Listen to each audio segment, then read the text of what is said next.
kuzidi kuikaribia siku yetu ya tarehe 25 ya mwezi huu wa 6, siku ambayo inaenda kutoa hitimisho ya nani aliyekimbia tarehe 8 na nani aliyekimbia tarehe 15.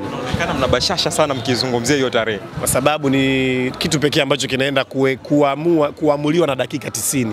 Sio tena maneno, sio tena kauli kutoka kwa viongozi au vigogo, sio tena mamlaka TFF bodi ya ligi. Ni dakika 90 ndo zinakwenda kuamua mchezo huo. Kwa sisi kama wana Young Africans tumejiamini, tunaamini kikosi chetu ni kizuri kwa sababu tumepata muda wote kwa pamoja wa kufanya maandalizi mpaka kufikia tarehe 25.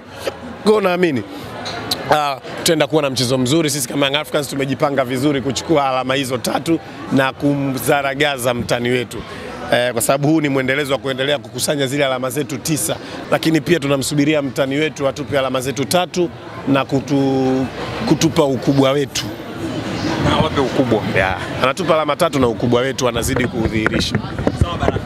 Basi tuangalie katika maeneo kadha wa kadha ambayo ndio ambayo yatakuwa mjadala wetu wa siku ya leo, kwenye eneo la MVP, mfungaji bora, goalkeeper bora, kiungo bora, hata yule striker bora typical. Tutaangalia kwenye hayo maeneo. Je, karata yako wewe utaipeleka kwa nani? Tuanzie kwa MVP. Tukiangalia ligi ndio imeenda mwishoni kutamatika. Kwa MVP, karata yako unaipeleka kwa nani? Kwa kitu ambacho nitaenda kukifanya leo, kwanza nitapenda kuzungumzia swala la MVP, nitaenda kuzungumzia swala la kiungo bora, nitaenda kuzungumzia mchezaji bora kulingana na maono yangu na mawazo yangu mimi kama Baraka Yanga, lakini pia nitaenda kuzungumzia kwenye swala la kipa bora. Tukianzia na swala zima kabisa la kipa, tuanze chini twende juu. Kwenye swala la kipa tunaangalia kipa, kuna vigezo vingi vya kumjaji kipa. Uzuri mimi ni mtu wa mpira kwa kweli, na mpira nimecheza. Kipa anajajiwa kwa swala la clean sheet. Kipa anajajiwa kwa swala la uwezo wake wa kuichezesha timu. Anajajiwa kwa footwork. Kipa anaangaliwa kwa saves. Sawa? Kipa anaangaliwa wanasema kwa kuanzisha mashambulizi. Kwa kuna sifa nyingi za kumwangalia goalkeeper wa kumpa kipa bora. Tunaona katika engo hiyo, sijui kama kuna mpinzani kwa Djigui Diarra. Kwa sababu ukiangalia idadi ya mechi alizocheza na clean sheet alizokuwa nazo, he is the best. Ukiangalia saves ambazo ananifanya Djigui Diarra, he is the best.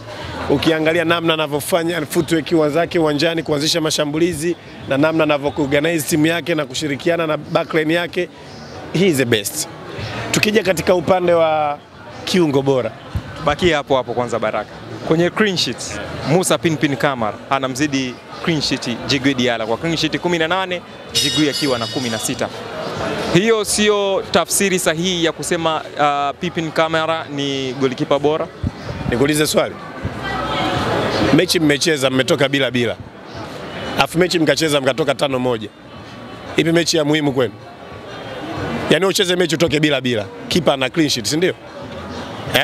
Kabisa. Afu unacheza mechi nyingine lakini umekusanya alama 1. Unacheza mechi nyingine unafungwa 5-1. Maana unashinda 5-1. Maana yake umeshinda mechi 5-1. Kipa akakosa clean sheet, si ndio? Lakini mmepata ushindi wa magoli wa pointi ngapi? Pointi 3. Maana yake yule kipa angekuwa mzembe ingekuwa 5-5. Au labda 2-1 ingekuwa 2-2. Sawa? Na maana kipa kuna vitu vikubwa amevichangia mpaka mkapata nini? Ushindi. Likawa moja tu limetosha. Sasa kati ya hivyo vitu viwili, wewe unaona kipi cha muhimu? Unapata clean sheet ya bila au unakosa clean sheet kwa mbili ushindi wa 2-1? Pate matokeo mazuri yatakayotupa alama 3. Huo ndio ukweli na ndio kinachotokea kwa Djigui Diarra. Si umeelewa? Amezidiwa kwa clean sheet kwa sababu ya idadi ya mechi alizocheza, lakini pia sawa kwa ajili ya kuhakikisha timu inapata matokeo zaidi kuliko kulinda clean sheet.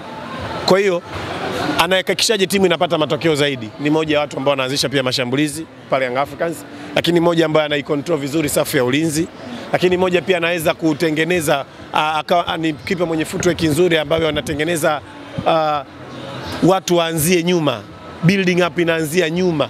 Sio, umeelewa? Kwa hiyo ni kitu vikubwa kuliko hata hiyo clean sheet. Sio, umeelewa? Kuna makipa wanafanya saves, wanafanya clean sheet, lakini mwisho wa siku umetoa suluhu mechi zote. Una faida gani kipa wewe? Sidhani kama ni kipimo sahihi. Ndio maana vipimo vipo vingi. Maana yake sio kimoja tu ndio kinatumika. Hiki unacho asilimia ngapi, hiki kazidi. Kwenye hichi hiki kamzidi. Diarra kazidiwa clean sheet. Lakini Diarra amemzidi footwork Kamara, Diarra amemzidi saves Kamara, Diarra amemzidi kuanzisha mashambulizi Kamara, Diarra amemzidi uongozi uwanjani Kamara. Kwa tunashuhudia anaweza kuzidiwa clean sheet, na kwa fact hizo nilokuambia, idadi ya mechi sawa, na pamoja na umuhimu wa matokeo zaidi kuliko clean sheet. Kwa tunaona he the best goalkeeper na ana deserve kupata tuzo ya kipa bora. Sawa, twende kwenye eneo linalofuata. Katika eneo la kiungo tunashuhudia kwamba kuna viungo wengi sana, lakini binafsi yangu sitaki hata kupepesa macho kabisa, sitaki kupepesa macho. Mimi ningependa kunyoosha mikono yangu juu kwa kiungo fundi wa mpira Khalid Aucho. Ni mtu ambaye wanamu-underrate sana, lakini namba zake, uwezo wake ambao anaoisaidia Young Africans ni mkubwa. Unajua unaweza ukawa na namba za kawaida, sawa, lakini impact yako katika timu kushinda, katika timu kupata matokeo, katika timu kuwa na confidence ya kucheza, katika timu kuweza kuumiliki mpira ikawa ni kubwa kama kiungo. Khalid Aucho anafanya kazi hiyo kwa uweledi na kwa ufanisi mkubwa kuliko mchezaji yote hapa Tanzania. Khalid Aucho usipomuona pale Young Africans unaona kabisa kuna kitu kimepungua. Kwa tunaona katika tuzo ya kiungo bora, mimi sijaona kama Khalid Aucho. Anayechuana naye ukimwangalia ni nani ambaye wanakaribiana naye? Kuna kama kina Mudathiri haya, tunamwona kuna Fabrice Ngoma anajitahidi naye, tunaona kuna kama huyu wa Faisal Salum, ni one of the best kiungo, lakini pia tunawashuhudia kuna madogo sema hizi wale wa Singida pale, kuna mtu anaitwa nani yule, fundi sana yule Msingida anavaa jezi namba 60 bana. Fundi sana, ni mchezaji mzuri, lakini tunaangalia timu yako umeipatia nini, timu yako umeifikisha wapi, ulikuwa muhimu kiasi gani kiwanjani na umesaidia kiasi gani kuchukua ubingwa au kuifikisha timu katika nafasi za juu kabisa. Kwa tunamwona Khalid Aucho ana deserve kabisa bila shida yoyote. Ni mchezaji ambaye anapata majeruhi, lakini anapoingia uwanjani kazi yake ni ile. Ana consistency, sawa, ana uwezo wa kupiga pasi. Ni mchezaji ambaye anafanya role ambayo wanayanga wengi wanaweza kaamini kwamba ni mchezaji labda anafanya role ya kukaba, lakini Khalid Aucho kuna role moja kubwa anayoifanya pale Young Africans. Kama ni mtu wa mpira na unaweza kuelewa, anautoa mpira katika mazingira hatarishi na kuupeleka katika mazingira salama. Hiyo ndio role kubwa anayoifanya Khalid Aucho, ambayo kwa Tanzania hii sijaona mchezaji mwenye uwezo huo. Sijui umeelewa. Twende kwa mfungaji bora. Tukija kwenye mfungaji bora tunaona race ni kubwa. Tunaona kuna Clement Nzize na magoli 13, kuna Prince Dube magoli 13, kuna kina Mutale wale Ateba 13, kuna Mutale sijui 12, Mkwala 12, kuna tunamwona 11 nani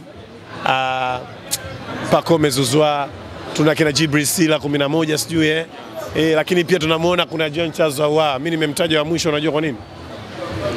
Nimetaja watu waliofunga magoli ya uwezo, magoli ambayo hata ukikaa unaweza kusema huyu anastahili kuwa mfungaji bora. Charles Ahoua na magoli takriban 8 kama sio 9 ya penalti. Mimi nikakupe tuzo ya mfungaji bora, magoli 9 kama sio 8 ya penalti. Tunahesabu kama magoli? Tunahesabu, lakini lazima tuangalie na factors nyingine. Yaani hata kama ikitokea anachukua, kiukweli atachukua kwa sababu ni lazima achukue kwa namba ya magoli kama ikitokea hakuna aliyemfikia. Lakini mimi sitaki kumpongeza wala sitaki kuona yeye ni mwamba wala sitaki kuona yeye amefanya kitu cha ajabu. Uwezo ukapata penalti 9 katika magoli 16 alafu tukupe mfungaji bora kati kuna mtu amefunga magoli 13 bila penalti na anaendelea kufunga. Hapana. Kwa hiyo kwenye engo ya mfungaji bora mimi naona bado kuna mechi mbili, tutaona nani ataamua kuwa mfungaji bora. Kama ikibaki ilivyo basi atapata mfungaji bora kulingana na numbers, lakini kiuhalisia haina tashtiti. MVP 2024 2025. Bwana MVP Premier League bwana, mimi nawaona watu wawili ambao hawana mpinzani. Watu wawili ambao hawana mpinzani. Namuona Pacome Pedro Zouzoua. Sawa. Pacome Pedro Zouzoua. namuona Maxim pia Nzengeli. Kwa macho yangu, kwa maoni yangu, kwa upeo wangu wa soka, hao ndo wanao deserve kutoa mchezaji bora wa msimu. Pacome Zouzoua ana magoli 11 na assist 9, akiwa na tuzo za man of the match 7. Kumbuka ni kiungo, sio striker. Tena kiungo wa pembeni. Yani ni winga. Ana magoli 11, assist 9, na man of the match 7. Ni numbers kubwa sana amezitaja. Lakini pia tunashuhudia ni mchezaji ambaye anaongoza kwa kuwavutia watu wengi kuangalia mechi za Yanga. Hakuna asiyetamani kumuona Pacome Zouzoua uwanjani. Mchezaji mwenye uwezo mkubwa sana, dribbling ya hali ya juu, pasa mzuri, ball brain kubwa, anaweza kutoka watu wawili watatu. Tunaona ni mchezaji ambaye anacheza kwa mahitaji ya timu zaidi. Kwa mimi nadhani kwa msimu huu Pacome Pedro Zouzoua ana deserve kuwa man of the match.